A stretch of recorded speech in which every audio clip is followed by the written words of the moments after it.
calls like this since the very, very early days of my business. Somewhere along the line, I got this idea that the Beachbody community specifically, which was awake to personal development and was really focused on bettering themselves, would be a good place for me to hang out. So I would message all of these leaders who like I didn't even know and be like, hey, can I come talk on your call?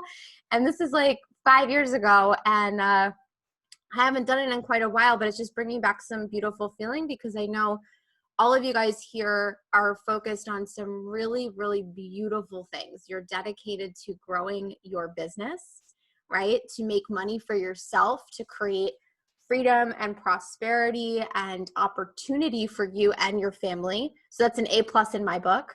And then number 2, you guys also recognize that there's this component of helping people to that, right? I think many of you guys can see yourselves in people who you help. You can see there are people that you reach out to. Maybe you get messages in your inbox, which are like, oh, you're so inspiring, right? Keep up the good work. And you know, maybe that person is kind of an old version of you, right? Who wants to come in, but isn't really too sure. And she's kind of stuck in her old story. So the work that you guys do is really dedicated to helping old versions of yourself, which in my book, again, it's incredible. And I honor each and every one of you for doing that.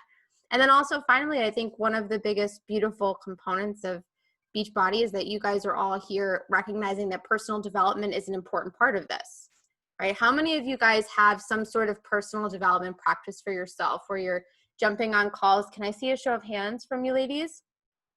Yeah, jumping on calls, reading books, watching YouTube videos, amazing. Renee, beautiful. Anna, love seeing these hands held high. Blair, awesome. I'd love to honor you guys before we dive into this call tonight.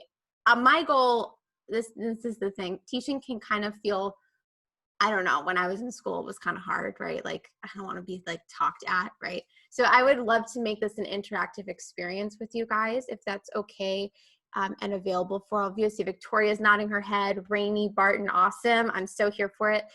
Why don't we start, because I have some slides for you guys tonight. Obviously, I wanted to keep in honor of, you know, sometimes it's easier for me to coach quickly and teach quickly if I have these slides in PowerPoint. So I'm going to show up with that tonight, if that's okay with you. But first, I'd love to hold space to know what your goals are. I think it's so important when you come into this experience for me to just honor you guys and really get an overhead view of what you're currently calling in. I remember when my first coach asked me that, and you could put this in the chat. I want to see from you guys in the chat what your current goal is. And when someone asked me this my first time, I was like, but you mean like my life goal, my health goal, or my business goal? Or like, do you mean like the realistic goal or like the big goal? Right? I had to categorize my desires. I had such a bad habit of doing that. So I'd love to know in the comments for you guys, let's just hold space for whatever comes through as the goal that is really exciting for you right now. The goal that lights you up, the goal that makes you feel really good, the goal that you're like, oh my God, if I could step into that and I could hit that milestone, margaritas, skinny girl margaritas all around. I'd be celebrating. I'd be so happy. Renee says, to engage and motivate my niche. Awesome. Chelsea says, current goal in Beachbody lingo is elite. Yes, because it will be stepping stone. Beautiful, beautiful stepping stone for financial freedom. Anna says, to match her teaching income with Beachbody. Oh, this is beautiful. To help people be their best selves. Alyssa, that's wonderful. Emerald by end of July. Continue to grow my business. We're going to talk about desire through this training series tonight. And some of us have, when we set goals for ourselves, some of us have a habit, and this is not good or bad, it's just the way that we operate. We're chasing a feeling. And we say, oh, I just want to feel like I'm making a difference, or I just want to feel like I've hit success, or I just want to like feel like I've accomplished something, or whatever that feeling is that you're chasing, right? And some of us will get specific and we'll say, well, I want to hit elite. I want to have 75 clients. I want to hit X amount of Instagram followers. Both of these goals are beautiful and both of them should be honored. And it's really important to remember that whenever you're chasing some sort of numerical goal, duplicating your teaching income, right? being able to quit your full-time job. That's a tangible goal because there's a number associated with that. It's always important for me to remind all of you guys who are driven like me by like the numbers game. You're not chasing the money, you're chasing the feeling that money will create. You're not chasing the milestone in business, you're chasing the feeling that that milestone in business will create. And some of us as women, we've been taught to turn off our desire. I see this often with a lot of people in my field where I say, well, what's your goal? I just want to help people. Well, yes, that's beautiful, but what do you want for your life? What do you want for your future? What do you want for your outcome? Because the more you can tap into claiming your desire, the more you give your community permission to honor their own desires. And that's when people will come to work with you, right? So sometimes we have this fear of being selfish to say, well, I don't want to say I want to hit a certain income goal, or I don't want to say, you know, X amount of dollars because that makes me feel like maybe I'm being pushy or maybe I'm focused on sales. But if that's really a desire for you because it will allow you to be the woman that you truly want to be with the freedom that you want, that's incredible, because the more you can be there, the more you can help people. So I'd like to remove that mask today and just give you guys full permission, and we'll talk about that in training to claim your desires. Beautiful. Match my full-time income as a social worker. So can I share slides with you guys tonight? Is that cool? Okay. And I do want to hold space also, you know, something that sometimes comes up, a lot of the work that I do is coaching style. So I would really love to hold space if you guys have questions at the end, or if you want to talk, or if you want to get direct support. I want to hold space for that if it's okay with Stephanie as well, just to come in and answer questions that come up with you guys, okay? Wow, we have 30 amazing, beautiful. Where are you guys all from? Can you tell me in the comments? I saw somebody raise their hands. I forget who it was. She's like, yeah, Connecticut, Florida, Tennessee.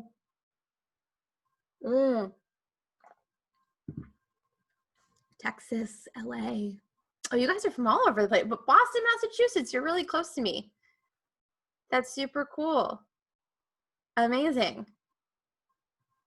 I used to have this story that I couldn't build success because I lived in like a small town and I didn't have like a big community of people, right? I saw like all these people on Instagram who had like all these followers and they traveled all over the world. And I was like, yeah, that's why they can grow their business, because they have all of these people to tap into, and I don't have that. So if you're feeling that based on your location or whatever about your current environment, let's debunk that tonight as well. I'm going to share some of my story with you guys. Okay? Beautiful. Awesome. I'm going to share my screen if that's cool. Let's see. Can you guys just put it in the chat that you can see this? Let me know that this came up for you guys. You can see it says the magical business babe formula. I tried to make this as sexy as I could. The magical business babe formula. Okay, so to be honest, I was going to jump on a training with you guys last week, and then I was in nature with no internet service, and it just felt like a good pause. And originally, I was going to show up to talk to you guys all about community, because as your dear, beautiful leader, Stephanie, knows about me, I have a beautiful Facebook community of about 24,000 women that I've been able to build over the last several years in my business. And so many people come to me and they say, teach community, teach community. But Stephanie was awesome. She gave me to teach whatever you want. Like, she gave me this freedom. And so I started to think, if I could take everything that I've built and break it down for you guys into like the simple things, right? The simple, tangible things that have allowed me to create the business success that I have today, would community be the only thing? And the answer was no. Community was just a part. And I wanted to leave you guys tonight with the whole experience. My goal and intention is that if you take this training and you apply one of these principles tonight, you will have a shift and a beautiful celebration in your business. And I wanted to really emphasize the whole intention of what I'm going to teach you is about how to create a business that grows and sells for you. Your business, I like to look at business as a baby, well, business baby, right? And when you do things the right way, and I say right in a way that creates, how many of you guys want time freedom? Can I just see? Show of hands. Beautiful, beautiful. Yeah, honor that desire within you. When you create your business with that priority, you can also grow a business that sells for you. And I feel, my firm belief, I don't like to teach people how to create successful businesses. I like to teach people how to create businesses that can thrive independently, so that you guys can have time freedom. Somebody said this to me really, really early on, and it always stuck. You design the lifestyle that you want, and you build your business around that. And that was really profound, because I had heard, you know, especially in the Beachbody community, I had heard from so many people prior who taught otherwise, who said, hey, hustle and work hard and send 10 private messages a day and it'll just grow. And I got really exhausted with those principles. Now, I never sold Beachbody specifically, but I was dabbling in the network marketing world for a while, and I didn't feel connected to that principle. I wanted a business where someone could reach out to me and go, oh my God, I've been seeing what you're doing and I love it. How do I sign up? Right? Or, oh, Sally just told me about this and it's awesome. How can I be a part of it? And I want to provide that for all of you guys. Does that sound good? Tell me in the comments if you're on board for just like setting the standard for that. Can I get a yes? Now, along the way, as we go through this training, if you have questions, I encourage you guys to post in the comments. And I also, I don't know, Stephanie, do I only have an hour or can I go a little bit? Okay, cool. I also encourage you, Blair says, let's do it. Hell yes. Hell yes. I encourage you guys, when I say something that lands with you, please write the words breakthrough in the comments. I really find that helpful for me as a student when I'm taking notes or I'm studying to go, oh my God, holy shit, yes, I have to remember that. And that writing the word breakthrough down, that's not for me and my ego. That's simply for you to recognize subconsciously and consciously, hey, this is something I really want to take away, right? It's that moment of honor. And it will give other people and students an opportunity to really reflect on what has been said. It's like, oh, wow, yeah. Okay, so we're going to dive into this. And I think it's important that I share who I am. I really didn't want this to be a whole PowerPoint presentation on my life, but I think it's important that you guys get to know me a little bit so that you can trust what I'm going to share with you. So this is my new website. I'm so happy and excited about it. I took this screenshot because it was just so special to me. My first website did not look like this, so I'm really excited and celebrating. I have been in the entrepreneur space for 5 years now. I'm coming on 6. I quit my corporate job in 2015 with zero backup plan and no business structure at the time. I was just like, yeah, I'm going to start a business, peace out. And I'm going to share with you guys how that happened. But today, my focus and my intention as this brand and the founder of Business Babe is that I'm dedicating my life to helping women transform their businesses and transform themselves. I think that those two things are connected, and you will find in the work you do with your clients and with these beautiful customers you receive that it's not just about, hey, follow this diet, follow this meal plan. It's also about looking at yourself, finding your worth, finding your confidence. How many of you guys have been on this health and wellness journey for a while, and then you realize, wow, there's a lot of mindset stuff here. There's a lot of inner work here, right? There's a lot of old story I need to go through. Business is the same thing. It's a spiritual game, and you look at all of these fears and blocks. Yes, a lot of inner work, Stephanie, for sure. And so my story and my journey started before I was an entrepreneur. I was actually a television news producer for a company you guys probably know called CBS News. I was climbing the corporate ladder. I was working for the network with Charlie Rose and Gayle King and interviewing people who, you know, when you told people what you did, they were like, oh, wow, that's so cool, right? But I was not fulfilled. I could feel in my gut that there was way more to life. I spent probably the early years of my adult life doing what I thought I was supposed to do to receive praise and accomplished vibes from my parents, right? I went to college, I got a good job, I got married because I thought that was what you were supposed to do. And I reached this point where I was just like, wow, this is it? Like, this is it. And I don't know about any of you guys, but I always had this deep fire and desire in my heart to do something really big. Right? How many of you, show of hands, like when you were little, you could imagine yourself doing something really big, speaking on stages, writing books, being an actress, a singer, whatever it may be, right? We have these desires as women at a young age to like be seen fully. And I shut that off to work behind the scenes and to get a good job and get married and just follow these steps. And I just was not fulfilled. And my job, my corporate life, I had this moment where my marriage didn't work out. I ended up getting divorced and starting my life over with nothing. I actually left everything behind. And as I built my life up, I started to recognize that I was transforming. I was healing. I was gaining confidence. And then that's when you get people who reach out to you and say, what are you doing? Right? Like you're doing something, like, this is so beautiful. So one day I came home and I told my boyfriend, I think I want to quit my job and start a business. And he was like, okay, go for it. So we had a 1-year plan, and I built this. This was my very first website called whatisperfection.com. And I spoke in the very early days to helping women overcome fear, helping women love themselves. I had a program called the Perfection Program, which was about overcoming perfection. I had a program called Broken to Beautiful, which was about overcoming heartbreak. And slowly over time, my business evolved because as I built a successful life coaching business, never speaking to entrepreneurs whatsoever, I started to attract women who said, hey, how are you doing this? Right? How did you build a successful business? So today, my life looks a lot different than when I started. And a lot of people will say, oh, it's financial freedom, or you're making more money now.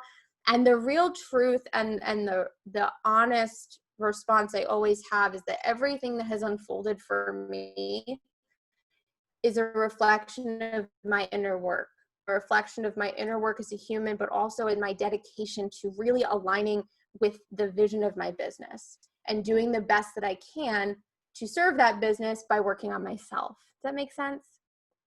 So I'm going to share those principles with you. And first, I really want you guys to tap into desire. And I want you to notice what comes up. So as we're diving into this, if you guys can just take pause for a minute and maybe put your hands on your heart, put things away, come into your centered space. And I just want you to close your eyes. And I want you to think about something that you truly believe, some physical vision that you can see. And I want you to feel into it, this vision of something that you believe would change your life for the better. Maybe it's a dream home. Maybe it's having a child. Maybe it's making a certain level of income, being able to travel the world. I just want you to paint a vision of the lifestyle that you are tapping into. And pay attention to where you feel that within your body. Is it in your heart? Is it in your stomach? Right? Does it give you tingles along your back, right? That vision, that picture, that thing that you are calling in. And I want you to just be aware of any guilt that comes up, any shame that pops through, or any limiting belief that says you can't have that. Pay attention to that. Rather than running from it, just observe it. Come back into your vision. Center yourself in what you desire. Tap in deeply to it. Make that picture bigger. Make it brighter. Bring it closer to your vision, right? Make it big screen. And then I want you to just take a deep breath and come back into your centered space with me. Beautiful. Now, if I come back on screen with you guys, how many of you felt or heard some voice that was like, yeah, no, that might not happen? Good luck with that. All of you guys felt really connected, or did any of you, can I just see a show of hands? Any of you have? Yeah, there's no shame in that. There's absolutely no shame in the fear or the block. And what that really is for a lot of us is that when we were younger, we wanted something and maybe we didn't get it. Right? Maybe there was a boy we liked, or maybe there was a toy we wanted as a kid, and we got all excited and we thought it was going to happen, and then we got disappointed. And our brain as children starts to program this belief that, like, wow, desire and feeling good actually follows feeling really bad. So don't go there. How many of you guys had a hard time connecting into it? Feeling like you had a hard time? Yeah. So our biggest responsibility is to honor our desire. Our biggest responsibility as leaders is to honor our desire, because when we honor it, like I said, our students can honor it. And when we fully embrace it, we can manifest all of the beautiful business goals that we are craving and calling in. Blair says, I felt that I could embrace my vision. Beautiful. Awesome. So our job is just to always connect back into that as much as we can. And that can be 5 minutes, 10 minutes, whatever it may be in the morning, just to sit. I like to wake up and get out of bed and just put my hand on my heart and say, okay, what am I calling in today? And feeling that vision and that excitement. Really, really important. What's also important when we move forward is to identify the resistance. And a lot of us feel like maybe we know what's stopping us. So this beautiful vision that you tapped into, money, success, freedom, all of the clients that you want, tell me in the comments what you believe to be the reason why you don't have those things. What's stopping you? What is fully stopping you right now from receiving that ultimate outcome that you desire? Is it not having the time? My own self-doubt. Good for you for recognizing that. That's amazing. Fear of rejection, self-doubt, disbelief, time, past failures. Yes. Wonderful. Who here, inner mean girl? Who here wants to share? I'm just going to come back to the screen. Who here would love to just be brave and share what her fear is that she believes is holding herself back? Can I see any of you guys feeling courageous? Wow, none of you. Haha, Alyssa. Yes, thank you, sweetie. If you can unmute yourself and just share, what is that fear that comes up for you? I guess it's just outside noise of people telling you can or your goals are too big. I've been told that since I was a little kid. Yeah. But it's just picturing that and actually going for it, is that getting over that little hump of not caring and doing it for myself. Yeah, so it's how are other people seeing me? How am I being perceived, right? Kind of, yeah. And I've worked with Stephanie about like getting rid of that background noise, and like it's getting there, but well, how does it hold you back specifically? Like, can you pinpoint some action for yourself where you know you don't show up as fully or you don't take the steps because of that old story? Just like, I guess the fear of when, like, for instance, if I tell someone what my boyfriend and I's 5-year goal is, they look at us like we're insane. And it's like, part of me wants to prove people wrong, but then part of me is like, no, this is truly what I want and what make me happy. And I need to do what I need to do to get there. Yeah. So you said that this is something that you've been feeling for a while, where you receive feedback from other people who say, hey, your goals and your dreams are too big. Yes. And is that mom's voice or dad's voice? Like, if you can go back and really look at that, do you know whose voice that is that's coming up for you? It's just not my parents. My parents are always my biggest supporters. I would say it's like friends or like maybe other family members who will hear me say something and they'll be like, okay, Alyssa, like you're dreaming, you want the champagne life. And I was like, yeah, I want a certain thing or a goal that means a lot to me, but for someone else it's not. But for me, it's, I want to be able to maintain that and have financial freedom and time freedom.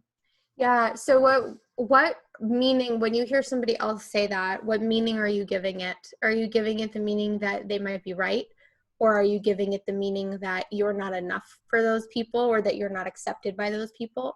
No, it's more of like, maybe they're right. Okay, maybe I'm going a little too far. Maybe they're thinking that, but it's just getting over that hump. And I'm the type of person that typically when someone tells me I can't do it, I kind of think, okay, yeah, watch me. Yeah. But with this next thing in life, like I guess what we were talking about with what we want, like from Beachbody, like those specific goals, that's where I get more of like the, okay, Liz, like, what are you talking about?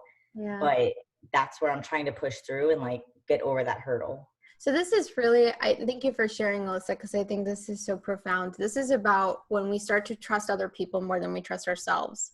And our desire has this knowing of like, no, you're meant for this. This is a beautiful goal. You can achieve this, go after it. And that's why you feel like you want it. But then when we hear other people around us, we start to question our desire. Desire in Latin means from the Father, right? And it's literally what I like to look at for desire is it's literally my spiritual calling. And the reason that something is a desire for me is because it is connected to me and because I'm meant to have it. And many of us have a belief around desire, which is, hey, I desire this, but maybe it will happen and maybe it won't, right? And that's the narrative that we play out. But what if, hypothetically, what if everything that we desired was meant for us? And the only reason we didn't get it was because we played by the rules of somebody else's game of life.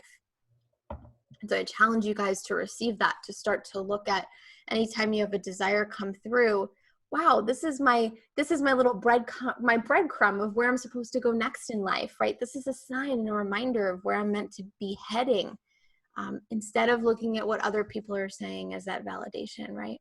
Thank you, Alyssa. Yeah, that's beautiful. Thank you for sharing. Dr. B, Sarah says, there's judgment that I should be happy with all that I have accomplished and focus on.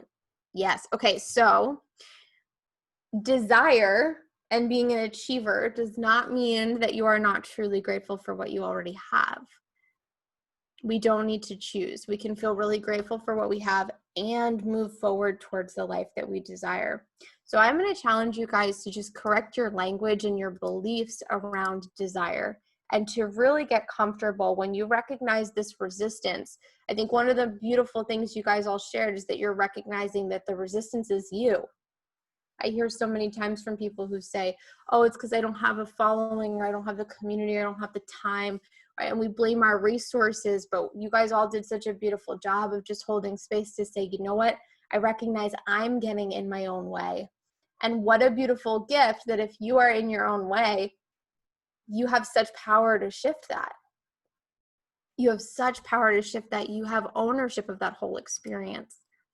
So what if everything that we desired was meant for us? What if we were destined to be successful? What if instead of asking why things would fail, we asked, why is this going to go right? Or what magic is going to happen when things go right? I really want to encourage you guys, whenever you go into that place of like, why is this so hard? What if this could be easy? Or why am I having such a hard time? What would it look like if this was truly aligned and centered in my business? Right? The quality of the question that you ask is dictating the quality of your business. It's dictating the quality of your experience. So if you guys hold space just to say, okay, I notice I'm asking a really low vibe question today. How can I change that? What if mom's right? What if my aunt's right? What if they're wrong? Right? What if they're totally wrong? A lot of you guys are in this field, in this line of work, because you're meant to break patterns for your lifetime, for your generations of family. And so you're going to be doing things totally different. What if you're the person that paves the way for generations after you to create success beyond their wildest dreams with freedom? What if you're the person that's going to break that pattern? So just pay attention to the questions you're asking. And today, what if business wasn't about doing all the things, but about doing the one or two things that worked? That's really, really important. So many of us, when we get into entrepreneur space, we're like, oh, I got to go live on Instagram and I have to post on Facebook and I have to share this on IGTV and I got to send X amount of messages. What if we just come down into this place where instead of thinking we need to do all the things, we just need to do the one or two things right? How would that feel for you guys? Business is a hell of a lot easier that way, right? So the business babe formula. I'm going to dive into this. I broke this down into 4 principles for you guys. 4 simple things that you can do so that you never have to worry about money again in your business. And the first one is really powerful and very important. And it's kind of what we're talking on now. I decided that I was meant for my mission. I decided that my goals were meant to happen. So here's what I didn't share about quitting my job. I had to take a really big risk. I had went to journalism school for 4 years. I got a job that was coveted by every single person I graduated with. And I walked away after 5 years of being in that for nothing, no backup plan. I left my city apartment.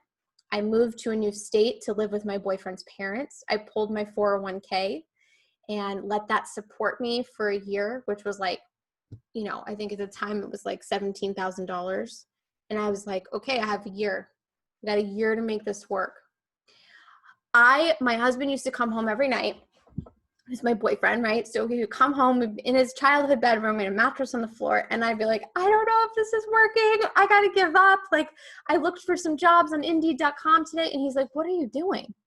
Right? One day you're so excited and so destined that this is going to be successful, and the next day you're finding exit strategies, right? What are you doing? Decide that this is going to work, because your decision is what creates your destiny. Your decision is what determines how you act. So if you decide this may or may not work, how are you showing up? But if you decide it is not a matter of if this works, it is a matter of when, you're going to show up very differently. Your actions are going to be different. And those actions will form new habits that will create new behaviors that will create your new environment. So decide. All of you guys have an opportunity to decide to create success. And that decision isn't instant, and it can be followed with action.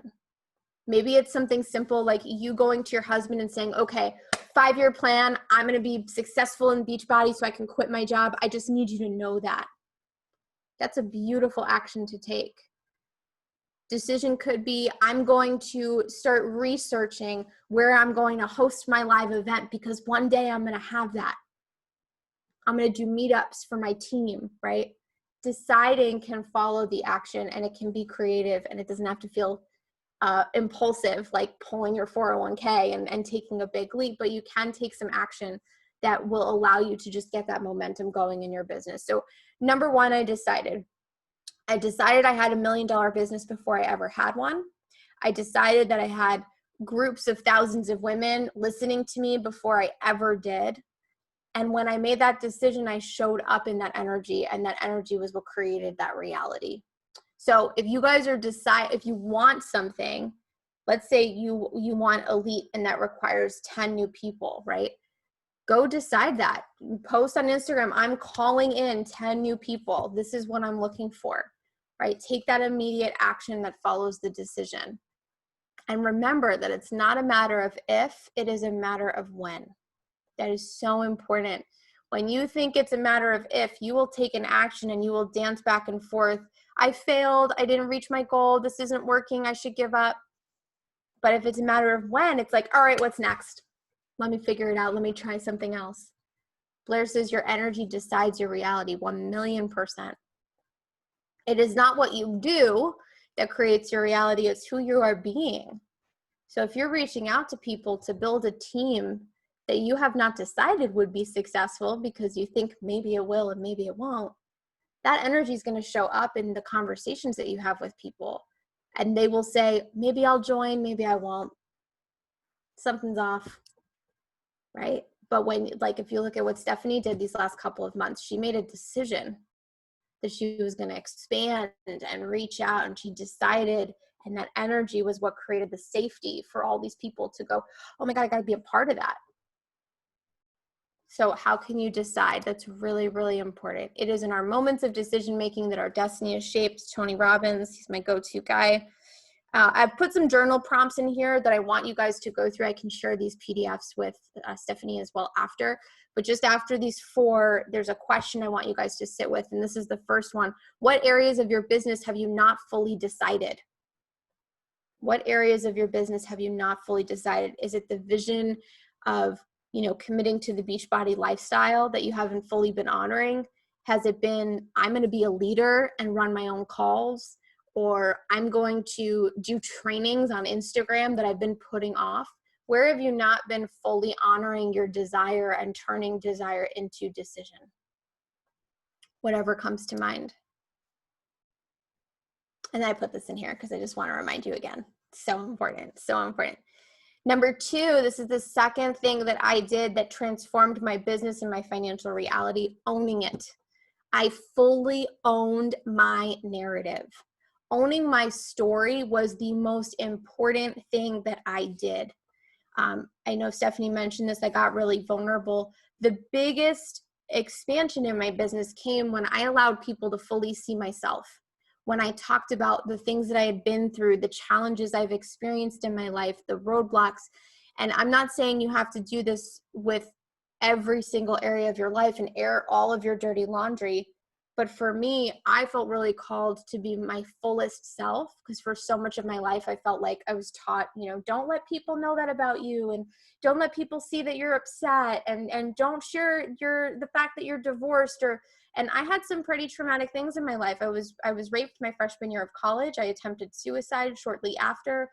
And my whole pattern for life, my parents taught me, don't let people see the shadow, right? Don't let people know about your shit. And that was a real challenge for me, because I'm a very open, outgoing person. And when I grew my business, I promised myself I was going to give other people full permission to see themselves. I love these breakthroughs in the comments. Amazing. Yeah, this is really important.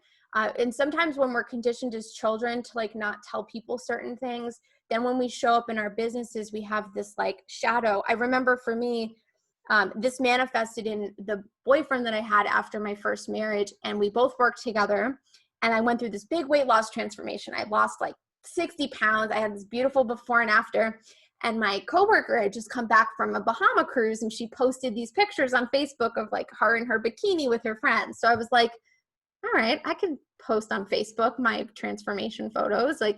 It's okay. The people I work with, she was in her bikini on the beach. Anyway, my boyfriend stormed in and goes, why are you sharing that? Why are you showing people that before and after picture of you? Isn't that just too vulnerable? What people at work follow you. And it was a manifestation of the story I had, which was don't let people see what you've been through. Don't let people see the vulnerable side of you. Always be professional, right? That pattern. And when I fully stepped into sharing my narrative and just being hey, this is who I am. This is what I've been through. This is my life. I often challenge students to go for 30 straight days of just sharing something vulnerable. 30 days, just once a day, just share something new about yourself. It is magical what opens up for your business and for your life. When you fully allow people to see you, they have full permission to see themselves. And that's where the results come. Because when you're showing up fully as yourself, and you're talking about what you've been through, and you've talked about your challenges, and you talk about the story behind who you are today, you do that, you hold space. How many of you guys said breakthrough? Because I was sharing about myself, right? And I was sharing about, there's a mirror there. And when you can hold that mirror up to people, they go, oh my God, wow, this is what's going on for me right now. And this person I'm listening to, AKA you, they get it. They've been there. Wow. Huh. Maybe they can help me. Right? And that's where they feel safe enough to take this step. So if you want people to fully come to you and trust you with their money and their energy and their investment, you need to hold that safe space by letting people see the full you. And I promise you, there is nothing that you can share or talk about that will not be received with love from the right people in the right energy with the right intention. You can change the world just by sharing what you have been through. You'll have a huge impact. Beautiful, Christina, breakthrough. I love it. And this is where we overcomplicate social media, because it's dude, just talk about your life lessons. That's it. It doesn't have to be as complicated as having a marketing strategy. So in what ways are you hiding your true authentic voice and power? That's what I challenge you to do right now, is to really reflect on that. And how can you fully claim it in your business? Maybe that's talking about a relationship issue you had as it relates to your weight. Maybe it's talking about, binge eating at night in the fridge when, people weren't I've done that so many times, right? I could share tons of stories about my health and wellness journey. We all have them.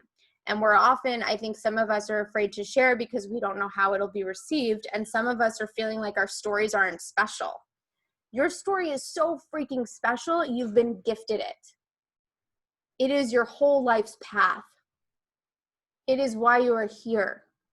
Your story is the whole reason you are showing up in this business right now. Honor it simply by talking about it. Yes. Then it says you can never say the wrong thing to the right people, and you can never say the right thing to the wrong people. Yes. And I always focus on the right people. I always focus. I think Jim Fortin recently posted something today. He's like, no matter what you say, you're always going to piss people off. I'm like, when did you decide that? Like, what? Like, why don't you just focus on the people that you love and the people that are going to show up to receive your message? Yes. There is power in every narrative. And if you guys are having a hard time figuring out what yours is, these are some questions that can help you later on. What transformations have you made in your life? What decisions did you make in your life? What rock bottom did you have? What can you teach? What stories can you tell? What examples can you share? And what lessons have you learned? I thought that was just really good for you guys. You can screenshot it, or I'll give these to Stephanie just to jog your memory and help you get some ideas going of your narrative. I think there's a big misconception in network marketing that like everybody is selling this, and it's hard to sell something that everybody is selling. Nobody is going to tell your story in the way that you tell it, and nobody's going to help people in the way that you do. So just honor it as if it's your superpower. Dari says, same here. When I was diagnosed with lupus, my family said not to share that. But when I started being open, everything changed in my life, and people started to connect more and more, supportive in social media than my own family. Wow. I even met people from social media that sponsored me on a 1K walk. Yeah. And many times I think we're taught to be that way because our parents just want to keep us safe. Right? I mean, it's not because they're evil or they don't know any better. It's just because they're just trying to protect us from getting hurt. But you are so strong, and you have big work to do, and you have a big story to tell that can help a lot of people. So don't be afraid to honor that. Number 3, I built community. And this is the pillar, right? This is the make or break of all of it, because I say this a lot. You could be the best singer in the world, but if you are walking out on your front lawn to sing every single morning and you're doing those riffs and you're like, why isn't anybody hiring me yet? Right? Like, you're not seen in front of the right people. And building community is what allows you to get seen in front of the right people. It's about networking. It's about relationships. It's about connection. Those are the foundations of any successful business and brand. And building community has been my favorite part and the scariest part. Many of us are afraid of community. We have wounds from growing up, maybe being bullied in school, maybe not fitting in, maybe having friends hurt us. My sister wound was so strong. I was really, really afraid to receive women in my life, and it's part of my life's work. But a teacher once said to me, magical things can happen when women come together as sisters.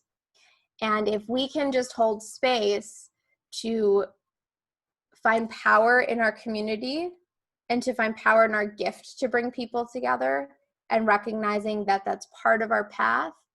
Alyssa says, building my community seems to be where I get stuck. Yes, can we talk about that? I would love for you to just share, where are you stuck in your community? Are you still here, Alyssa? Hi. I love you. You're so like, here we go. Ready for it. Perfect.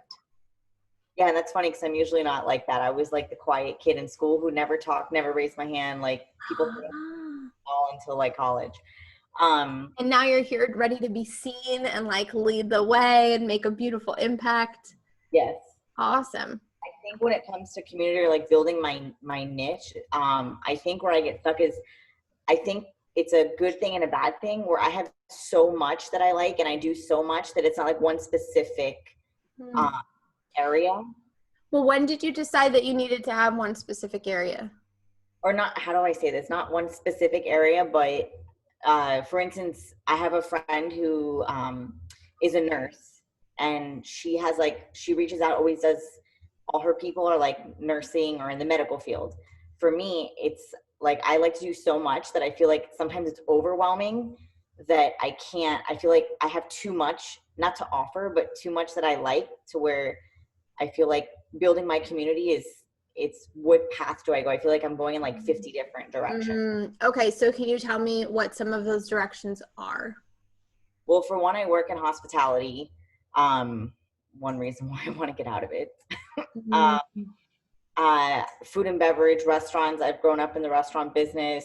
I love food. So it's like I play golf, I go shooting, I go fishing. I do so much that I'm like, I don't know which path to go because there's so much that I do. Yeah, oh, for sure. I'm just kind of wondering, why did you decide you needed to pick a path between those things? Maybe it's a misconception of others when you see Yeah. other people or their platforms that you're saying like, oh, okay, like they have a vision, they have a like Mm. theme, if you will. Yeah, yeah, for sure. Those, I will share, the people who have a vision and a theme, they found that by following the one thing in front of them that was exciting. And I think when we look at everything that we do and we say, okay, well, how can I like package this into like one perfect thing that's like compelling and inspiring? You're trying to put yourself into a box. And it can feel really challenging because we're very multidimensional, all of us. We're very multidimensional as beings. So you're observing yourself and you're like, well, how do I market this, right? Like that's a very challenging question to ask. Like, how do I market this? And it's yourself, it's your life, you're diverse, you're multifaceted. So maybe the approach instead is, rather than looking at yourself, you look at the people that you've been receiving and you pay attention to what lights you up and what doesn't. So when I started my business, I was like all over the place. I was relationships, body image, self-confidence, you know, essential oils at one point, and I was trying to like package everything all together, and it got confusing for me because I had a hard time seeing myself. So what I did instead was I looked at the people that were coming my way and I said, okay, who do I love that has come to me? Who have I received as a customer or an audience member or a follower or a friend that's curious, that I'm like, oh my God, if I could help 1,000 of you, that would feel so good. Right. Do you have an answer for that? No, because I think like any customer or anybody that I have on my team now it ranges from like I would say everything. I don't think there's one specific thing other than the fact that like we're all girly girls that Well, not one specific thing, but where your heart is really connected to the person. That's what's important to pay attention to, like I the would student themselves. I would say that everyone has the struggle that I find the passion in, if that makes sense. So like not having time for nutrition or wanting to be better, wanting to feel better. And that's kind of what I've realized over the last couple of years of doing this myself is what Yeah. drives me, is that, you know, I love showing people like, yes, I work crazy hours and I still maintain to meal prep and lose weight and work out. Like there's times. So I think that Well, there you go.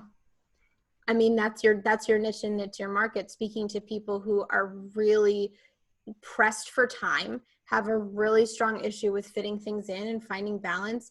To me, that's a very specific niche focused offer, because there are women who have all the time in the world and who wouldn't be a good fit for that offer. There are people who work multi-jobs. There are people who are moms and work a job, and you can show up to speak to that issue. yeah, I because think, I can tell you if I had $1 for every time I told Stephanie I don't have time, I could retire right now. Because that I always used to say that, like I don't have the time, I don't, and I would make yeah, every excuse until I stopped making excuses and just did yeah. it. Well, there you go. And that's really a beautiful gift, Alyssa, because your story and your narrative is actually one of the objections that so many people have to health and wellness, is that I don't have the time. And if you create a whole brand around this, how to organize your schedule, how to meal prep efficiently, how to block time out for your workouts, and that's your market and that's your message, that is tailored to a very specific pain point for people. And it's not about, is the person a nurse or is the person a doctor? Or are they in the health and in the food industry or hospitality? That's all superficial stuff for the inner work and the focus of the inner message. Does that make sense? Yeah. So I think sometimes we can overcomplicate niche and we're like, okay, let me only help this type of person. But really you can tap into the niche of the emotion and speak to that. And from there, there's so much content, because you just shared you've been through that yourself, right? You've had these struggles. So you can show up to talk about what, I feel very much the sense of like documentation of your lessons in overcoming this challenge will be so profound for your audience. It's the documentation of your work and your progress and your journey of this that will make other people feel safe to go, wow, like she's doing it. She's making time. How do I do it too? Right. And that's the focus. Cool. Thank you. Beautiful. Yeah. Amazing. How can you see then different communities is a strength, and what is the common denominator? What, can you just elaborate on that, Sarah? Or were you speaking to Alyssa's comment on that?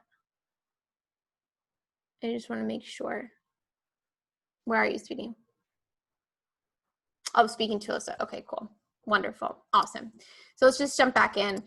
Yeah, so community is not about like, there's the superficial, the physical, right? I'm a nurse, I'm an ER doctor, I'm a life coach, I'm a health coach, I'm a mom. It's the superficial human dimension of what we do. But then there's also this mindset niche.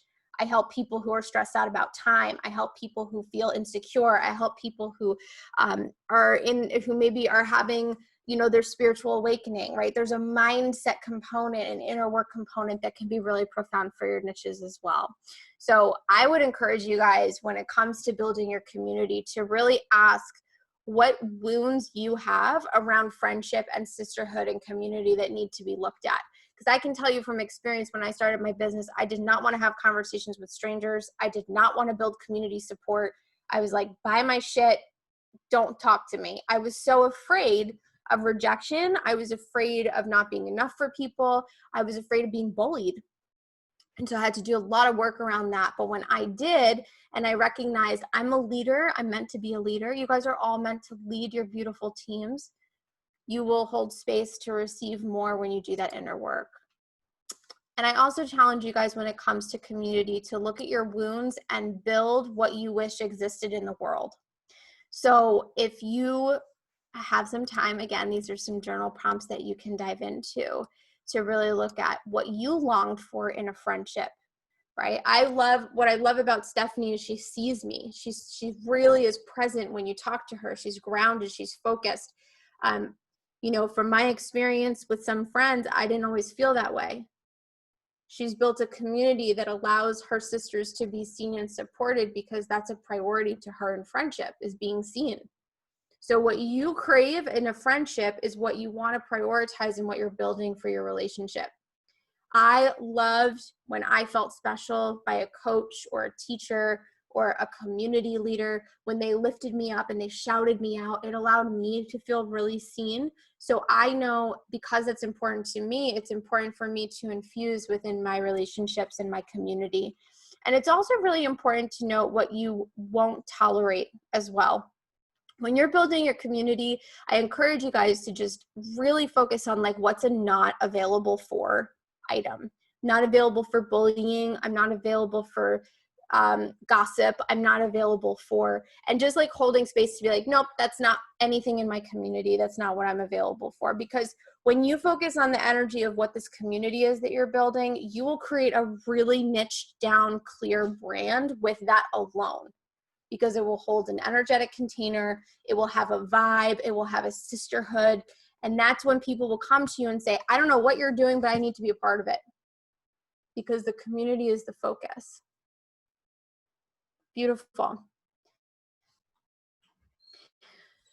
Ninid, I hope I'm saying that right. I've been conditioned to think that if I'm not making money and I'm not successful, how can I get past that as a new coach, knowing that I can still say I am this even though I don't have a client yet? Yeah, so this is kind of what we talked about, like honoring who you are becoming more than who you are. And to say that you are a successful coach, showing up as a successful coach before you ever have that in front of you. That's really important, and that's an energy that you can hold, right? That's you showing up in an energetic container and leading as if you have them. So rather than asking the question, like, how can I say that to people that I'm a successful coach? The question you might want to ask instead is, how can I be that today? How can I embody that today? How can I anchor into that today? Because that will really solidify the energy that you need to solve this problem very quickly. And you will receive clients really quickly if you can embody that leader. So that's the question you want to dive into, is how can I choose to fully embody this and fully be in that state so that I can be the successful coach that I really want. Beautiful. And then finally, this fourth pillar, breakthrough, beautiful, Victoria, so happy for you. This fourth pillar, which is really important, is showing up, and showing up consistently and continuously to serve the community. And I think we need to do a really good job of just defining for ourselves what consistency means, because all of us, as we grow, there are times where you're not going to feel inspired. There are times where you're going to need a break or you're going to need a pause, and that's okay.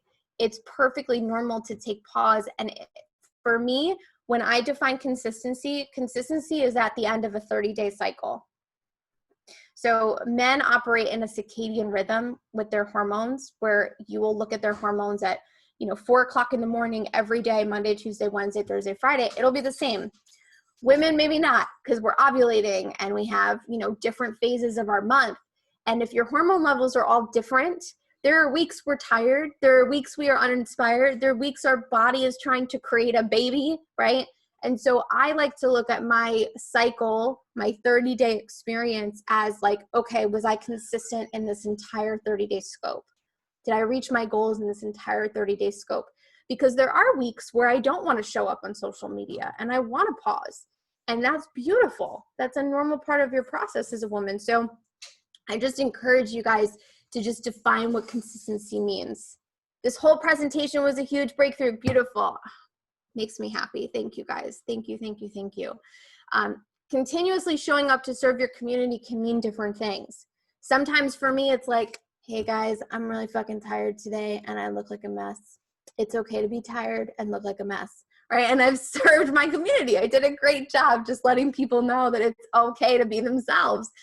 Sometimes serving my community is coming on a training like this, or writing a blog post, or doing a YouTube video. But based on my human design and who I am, I like the variety. I don't like this concept of like, I have to do this specific thing every day before 9 a.m. or else I have failed. I set myself up for failure that way. So hold space to just really define, even in your health and wellness journeys, like, what does it mean to be consistent? What's the definition that you use? Success is about doing the small things every day to move you towards your big outcome. So if you believe that success was not a matter of if, but a matter of when, what would you be doing differently? I'm circling you guys back to that question because it's really important. What would you be doing differently if you believed that it was a matter of if, and if you believed it was a matter of when and not a matter of if? Okay. And I just want to encourage you guys, because we hear this language all the time, for this final slide before I come on with you guys to just answer any questions that you have. We hear this, give value, give value, give value, right? I've heard that till I'm blue in the face, that building a community is about building value and giving value. But what is value, right? How do we really define that? Service is really about education, inspiration, conversation, receiving feedback, public support, and celebration. So I want to share this with you guys because I have this from so many people. The biggest pain point is that they receive messages from people who say, oh my God, you're so inspiring, right? I love your post, you're so inspiring, but they're not taking out their wallet to work with you. And that's because you have not properly expressed to them that you actually solve a problem. You haven't educated them, right? You haven't taught them a tip or given them a piece of valuable feedback or a step to apply in their life. And so that's, if you hear that and that's like your current symptom of why you're not receiving clients, go into your education, right? Maybe just going back to Alyssa's comment, I don't have the time, I don't have the time. You're so inspirational, you're making the time. Great. Let's take that into an educational post and let's say, hey, here are 3 things you can do to make sure you have time today, right? Set your alarm, put it on your Google Calendar, or tell your husband that it's blocked out on your schedule, whatever, right? She's now taught her audience something that they can apply into their life. And that's when people start to see you as the teacher and not just the motivational post person. And when they see you as a teacher, they believe they can get a result with you. Inspiration is really important too. This is when we go back to our stories.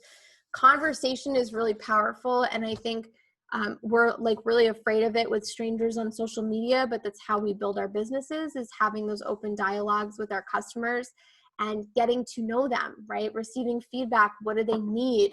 I got, just as an example, I got a couple of messages a while back about a sobriety blog, a podcast that I did, because I'm over a year and a half sober now. And I received this message from this girl who was like, oh my God, this was so inspiring. I'm so happy you shared this. I struggle with X, Y, and Z. And then she asked me all these questions. And then I was like, oh, this is part 2. I see. Right? So the conversations you have with people can dictate your content. They can show you where to go. They can be the tip or the trick. And I think when we talk about niche and ideal clients, sometimes we're looking at ourselves so much.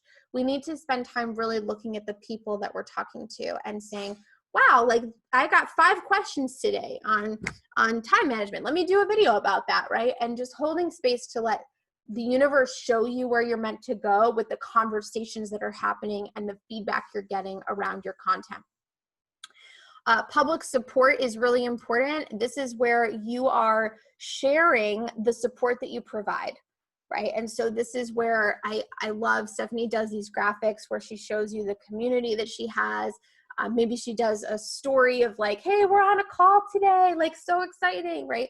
She's documenting the support that she offers. Just got off a client call, so excited, or just talked to a girl who's interested in the business and I'm so excited. It's the documentation of the work that you do that's really important. And then also celebration. Celebration is like her dances, right? And holding space to really cherish and take pride in the vibe that you are creating within your community. So I would say if you focus right now in your business on mastering some of these areas that maybe aren't as strong for you, right? If you take anything from this training, even just this last slide, right? Apply some of this as best you can. Let your business unfold for you. Show up and do the things, these simple things, to see the next steps of where you're meant to go. Beautiful. So with that being said, that was my series and offering for you guys today. Does anybody feel like they have questions or they need direct support, or there's something that they're currently going through and trying to navigate in their business that they need help on? Or are you guys all good? You're like, no, you are not my coach, sister. You guys are good. Beautiful. Cool. Stephanie, I'll throw it back to you. Awesome. So Lauren, that was amazing. I think, well, someone just said for new coaches or for new people starting, how can we find our community? Like they're brand new, getting into the entrepreneurial space, just starting with, not big of a social media. What would you advise, as the first steps? Yeah, so I always like to encourage people to start with what's in front of you. Maybe this is about, when we focus on community, we want to focus on building our own community and then also showing up in already existing communities, right? That an example of that is this. I did not build you guys, but I'm here showing up in your community, and the people who jive with me and connect with me will move forward in building a relationship with me. So community building is really about organically from scratch, building your own circle, your own support, your own little hub. And that hub can exist on Facebook. It can exist on Instagram. It can exist in a private message thread that you offer for your students. It doesn't matter, but you're focused on that and building that. And then you're also focused on outreach. So that's you showing up in other spaces to get support. So here are some tips for you guys. Number 1, go do some research and find out where your people hang out. So for example, people who are stressed and don't have a lot of time, I don't know, go to a gym and see if you can teach a training on it. Show up on a podcast, maybe invite yourself to go speak in another person's platform. Find a Facebook group where people who are struggling with time management, maybe that's a mom's Facebook group, and you go in and say, hey, I teach people how to master their time. I'd love to come in and teach you guys and offer support. It's finding places to show up and give value to hubs that already exist, and then giving people a safe space to come and continue building a relationship with you after. Now, a lot of people have like some fear around that, and it doesn't have to be, super crazy. If you have 500 people following you on Instagram and you find another Instagrammer who also has 500 people following her, you can say, hey, I'd love to swap. Like, I'll show up for your community, you show up for mine. We'll do some trainings, right? This is about learning how to network and build relationship with people in those little spaces of social media that exist. Does that make sense? So I liked something I did. I sat down and I came up with a wild master list of like all the different things that I could do. I could go speak on podcasts.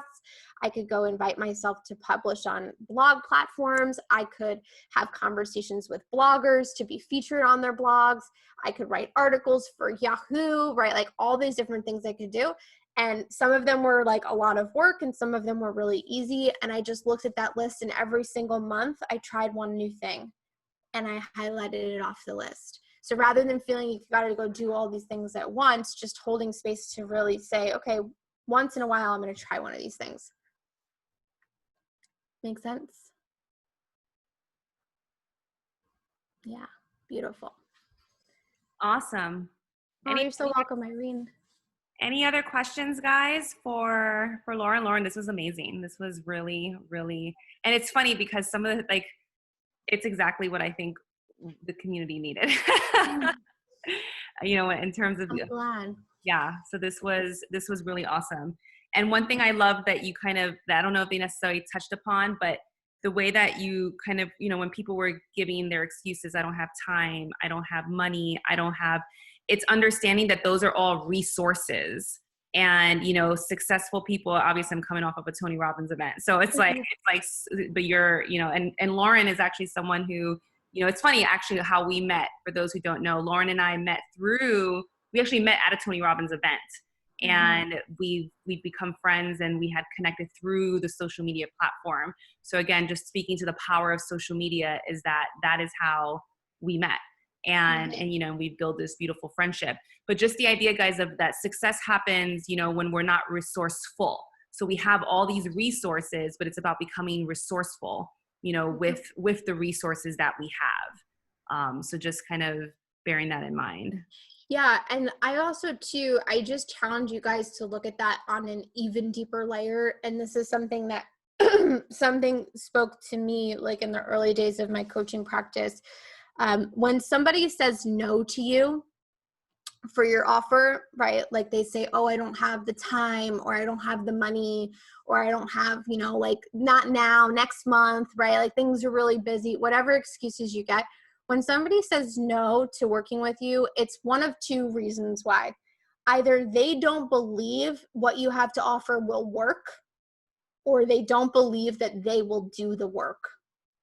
That's really important to remember. Either they don't believe what you have to offer will work, or they don't believe that they will do the work. And which one is it, right? It's so important to really look at when you are showing up, because if they don't believe it will work, it's your job to really create that energy of certainty within them in your marketing, your branding. And if they believe that they won't do the work, it's about helping them have that breakthrough and creating that leverage for them where they're like, oh, I'm ready, it's gonna happen, I'm gonna do it. Because a lot of people who take that leap into Beachbody, they've tried other things before and they've failed. So when someone says no to you, it's really them saying no to themselves because they've failed before. So just remember that. This is a really good question that Sarah asks. Yeah. How do you deal with the imposter syndrome, which the credibility issue of going from one career, right? Like you were a producer that is seen as credible, then shifting to a point where you're having more time and having to educate people about the new profession and the credibility side of coaching, and that it's not a downshift to do something that is seen as a risk and less stable. That's a really good question. That's a really great question. I felt like a failure for quite a while, to be honest with you guys. I think anybody who tells you that they don't have imposter syndrome is totally lying. Like it comes up for all of us because I think as people who are growing and as people who are dedicated to doing the inner work, you always have one foot in your current reality and one foot in where you are going, right? And you're kind of trying to balance that back and forth. And sometimes you try to jump to the side and you're like, oh, wait, but I was here, right? I'm in this people, what are they going to think? And we're like balancing, not just our life decision to transition, but also how we're perceived and how other people look at us. And so when I quit my corporate job, just to share with you guys kind of how that happened, I was climbing and doing, I was moving really quickly on the corporate ladder. I was doing things really great. And I went to Sedona. It was 2014. I had a first vacation with my husband. I got to the top of this rock in Cathedral Rock, and I had this like awakening, like just, oh my God, life is so much more than like significance and climbing the corporate ladder and creating success. And when I got home from that trip, everything in my corporate life changed. I didn't walk away from my job as I was scaling. I got home from that trip and my job just took shit. Like it just turned into this terrible situation. It was like the universe was pushing me out, right? You want to leave, you want to start a business, here you go. So I felt like a failure. I felt like I was leaving my corporate life, not having achieved what I had thought. And the lesson really for me was about recognizing that my ability to be successful does not determine my worth. My ability to make a certain amount of money or get a certain title at my job or have a successful career does not define how worthy I am as a human being or how good enough I am or how awesome of a human I am. Doesn't define it. And that feeling of imposter syndrome is what creates that. It's that feeling of like, well, I am trying to do something new and I don't know if I'm going to be successful or not. And if I'm successful or not, that determines whether or not I should be happy and how other people should see me.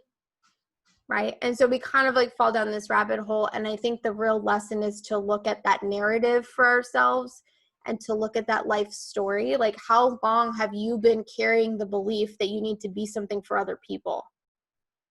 How long has that belief been around in your life? Because that is an exhausting life, to carry that responsibility, thinking you need to be something to get approval, to get love, to get acceptance. Who would you be if you didn't have that belief? And I think it's time to let it go. Yeah. Right.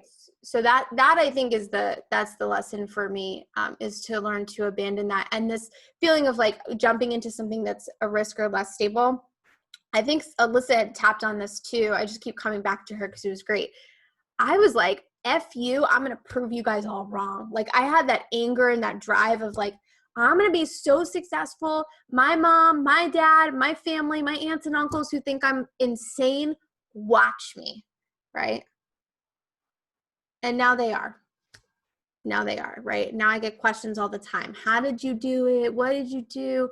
So remember, like these people around you, they are only seeing in the reality that they have. And you have a bigger reality and a bigger vision. Hold space for that, because one day the roles are going to be reversed for sure. And Does that answer your question? And what I would add to that is just like in terms of like how to deal with imposter syndrome is really an element of just continuing to work on yourself. And like Lauren was saying, continuing to work on that narrative that we're telling ourselves around, you know, our own personal self-worth. And like, you know, my challenging question to you is, you know, you're saying, you know, the credibility issue. My question to you is, do you think you're credible? If there's any doubt in your mind that you don't think you're credible, guess what? That you're going to feel that from everyone else. And so you have to believe that you're credible. You have to believe that, you know, this is the path that you want to take, like not looking for the validation outside of you. And this has been my journey as well. This is why I can talk to it so well. And it's, you know, it's like, and Luke told me something once, you know, more recently, he told me, he was like, and I've said this to you guys, but it's like, if you don't see yourself, like for me, I was focusing a lot on external validation. I was focusing a lot on the desire to get attention from other people or to be seen by other people. And he said something that was really profound to me, which was like, if you don't see yourself, you know, it doesn't matter if other people see you until you see yourself. And that has been a tremendous breakthrough for me, because I was like, wow, he's right. Like I need to be seeing myself. You know, and so the path of imposter syndrome is all about seeing yourself, and, you know, and that discovery of self-worth and self-confidence, irregardless of what's outside of you, and realize that people chase success the outcome that they're chasing is because of a feeling that they want. They want a feeling of fulfillment. They want more peace. They want more joy. And it's like, you know, you can still do that with a coaching business, and you can still, you know, you'll have success. And, you know, and that's how I've been able to step aside from medicine the way that I have, is because at the end of the day, I'm more fulfilled, more happy, more confident, more free in my spirit than I have ever been. And I'm more confident. And guess what? That is what's going to attract people. And I don't care how much money you make. You can make way more money than me. But if you're not at peace, and if you're not fulfilled, and you're not happy, I don't care how much money you make. And that's irregardless of the career that you have. And that comes from years of working on myself and that confidence, so that it doesn't matter what someone, you know, so that's how I've been able to handle that, or I should say, you know, work on that, has been my own self-belief of like, what am I really chasing? What is it that I really want? And like Lauren said in the beginning, the desires that we want. What is that feeling, you know, that we want to have in our life? You know, that's irregardless of how much money we make, or our accolade, or our degree. I can go on, but anyway, but it's irregardless of, I love it. you know, and it's just like, that helps us. Because that helps those of us that do want to shift and do something different. Like Lauren was saying, you know, we're here to break chains. You know, we're here to break the path of our future families, and, you know, and legacies. And so if we're doing that, we need to step out and have the courage to do something different, and to be different. And that means that we're not going to go by the typical 9 to 5 or the typical old work structure that, you know, that our you know, our parents and our grandparents and the older generations had. And that's okay, you know, but we have to step into that confidence. Sorry. No, oh my God, don't apologize. I love you got so tapped in. It was beautiful. I think like two things I just feel really called to share on in this. When I started my coaching business, I didn't want to coach. I just wanted to do group, because I didn't feel like I was actually capable of like working with somebody one-on-one. And the thought of like taking a lot of money from somebody felt really uncomfortable for me. And I remember I actually looked and I was like, well, why do I feel like I'm not going to be good at this? Like what story am I telling myself that like, I don't feel like I'm a coach? And I looked and I could recognize, okay, there were a couple of different things when I asked the question, what has to happen for me to feel worthy, right? What has to happen for me to feel accomplished? And I realized I needed a solid website, and I needed to actually hire a coach, because how could I actually charge somebody to do something with me that I wasn't willing to pay as a consumer myself? So I needed to get into alignment with that. And that was really profound for me. So if you do feel like you're in an imposter mode, are there certain aspects of your lifestyle that can change to really help you embody that leader? Are there certain things that you need to do to take full ownership of your path as a leader and as a businesswoman? There might be some things. On the other hand, when I started to grow my business, I did not allow myself to feel successful until I hit certain milestones. And this is the wait to feel method, which is very like abusive on yourself if you really think about it. Like, I can't feel good about myself until I have 10 people underneath me. I can't feel good about myself. Guys, I played this game. I played this game with my Instagram followers, with the amount of money I was making, with my launches. I once made $100,000 in a week, and I didn't feel worthy enough. You will chase that for the rest of your freaking life if you don't look at it now. So whatever you're feeling of like, I'm not enough, it will be here at $10 a month. It'll be here at $10,000 a month. It's not going to go away. It's something for you to look at, to decide to end, to decide to break up with, right? And that's not about how much money you're making or how big your impact is. It's about your life's path of really looking at that. Yeah. Well, thank you, Lauren. This was amazing. Yeah, and I thank you're you so for your welcome. time. And I know everyone is, you know, really, this stayed on a little bit longer. I know it was a little bit longer, but I think it was a good last couple of things that we said. So if you guys make sure you go follow Lauren, and she's always providing a ton of beautiful value, you know, on her social media platforms. And so make sure to go send her some love and go connect with her and see what she's doing over on her pages. Yeah, I'd love to be friends with you guys. So my handle is I am business babe. If you want to be friends, let's go hang out. Awesome. Yeah. Thank you. All right, guys. Well, thank you guys so much. And I hope that you guys have an amazing week. Alrighty, guys. Bye.